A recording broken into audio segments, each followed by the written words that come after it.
Joy R home and অ্যাওতে তোমাদের সকলকে স্বাগত। তোমরা জানো যে প্রায় 1.5 মাস হলো আমি বাহরিনে এসেছি।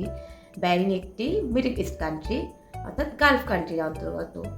আমি যেহেতু মিডল ইস্ট কান্ট্রিতে আগে কোনোদিন আসিনি, তাই এই বাহরিনে আসার আগে কিন্তু একটু আমার ভয় ছিল যে বোধহয় ভীষণ রেস্ট্রিক্টেড কান্ট্রি, অনেক কিছুই হয়তো বারণ, কিছু স্বাধীনতাটা কম। যতটা ভাবতাম ততটা কিন্তু রেস্ট্রিক্টেড কান্ট্রি এটা নয়, অনেকটাই স্বাধীনতা আছে। মুসলিমদের বড় ফেস্টিভ্যাল ঈদ আছে। ঈদের আগে 1 মাসকে বলা হয় হচ্ছে রামাদান মাস। এই রামাদান মাসে ওরা কিন্তু রোজা পালন করে, সেটা তো ওদের নিয়ম। আমি আজকে আলোচনা করব যে এই বাহরিনে রামাদান মানতে নন মুসলিমদের কি কি নিয়ম পালন করতে হয়। হ্যাঁ, এখানে নন মুসলিমদের কিন্তু কয়েকটা নিয়ম আছে যেটা রামাদান মানতে স্ট্রিক্টলি পালন করতে হয়। নাহলে সেগুলো আজকে তোমাদের সাথে শেয়ার করি।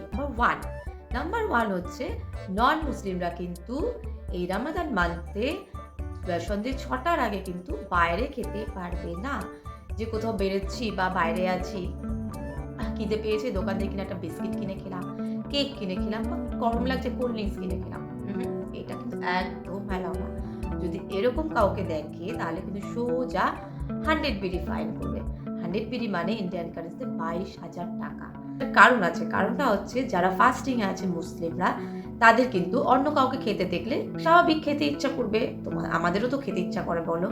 এই জন্য কিন্তু কোনোভাবেই বাড়ির বাইরে খাওয়া চলবে না।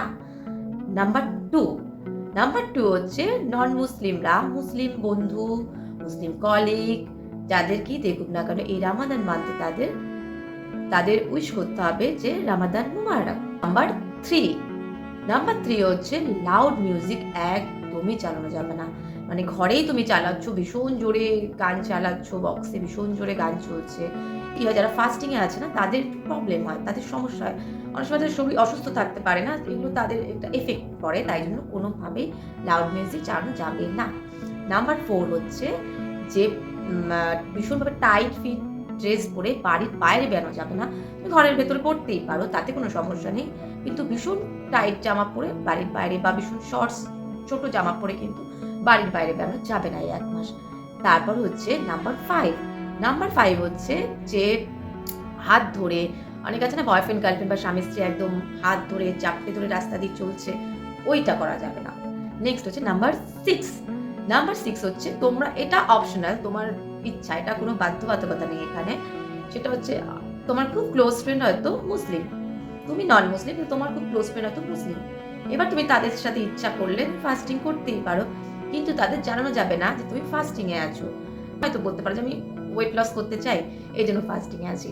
নাম্বার 7 হচ্ছে কোনো নন মুসলিমদের তাদের মুসলিম বন্ধুরা ইফতারে ইনভাইট করে, সেটা অবশ্যই তাদের উচিত সেটা গ্রহণ করা এবং সেই ইনভিটেশনে অ্যাটেন্ড করার কারণ হচ্ছে তাহলে মুসলিম ফ্রেন্ডরাও খুব আনন্দ পাবে। আর আরেকটা কারণ হচ্ছে তোমরা জানোই ইফতারে কিন্তু অনেক ধরনের আইটেম করে ওরা, অনেক সুন্দর সুন্দর রান্না করে, যেগুলো আমরা অনেকেই নন মুসলিমরা জানি না, বা অনেকেই আছে যেগুলো খেয়ে দেখোনি, টেস্ট করোনি। আমার মনে হয় মিস করা উচিত না, এই চান্সটা একদমই মিস করা উচিত না। হ্যাঁ, তা আমরাও ঠিক করেছি যে ঈদে যদি আমরা কোনো ইনভিটেশন পাই কোনোভাবেই মিস করবো না, আর যদি ইনভিটেশন পাই তো অ্যাটেন্ড করি, অবশ্যই সেই ব্লগ তোমাদের সাথে নেক্সট শেয়ার করবো। বুঝতে পারলে যে 7টা নিয়ম কিন্তু এই মুসলিম কান্ট্রিগুলোতে মেনে চলতে হয় রামাদান মানতে। সাধারণ কয়েকটা নিয়ম যদি মেনে চলা যায় তাহলে কিন্তু কোনো সমস্যাই হতে পারে না, আর 100 বিডি ফাইনও দিতে হবে না। তোমরা জানিও আমার এই ব্লগটি তোমাদের কেমন লাগলো। যদি ভালো লাগে অবশ্যই লাইক করো, কমেন্ট করো, আর যারা এখনো অবধি সাবস্ক্রাইব করনি প্লিজ আমার চ্যানেলটাকে সাবস্ক্রাইব করে দিও। আর আমার সকল মুসলিম বন্ধুদের জন্য রইল ঈদের অনেক শুভেচ্ছা।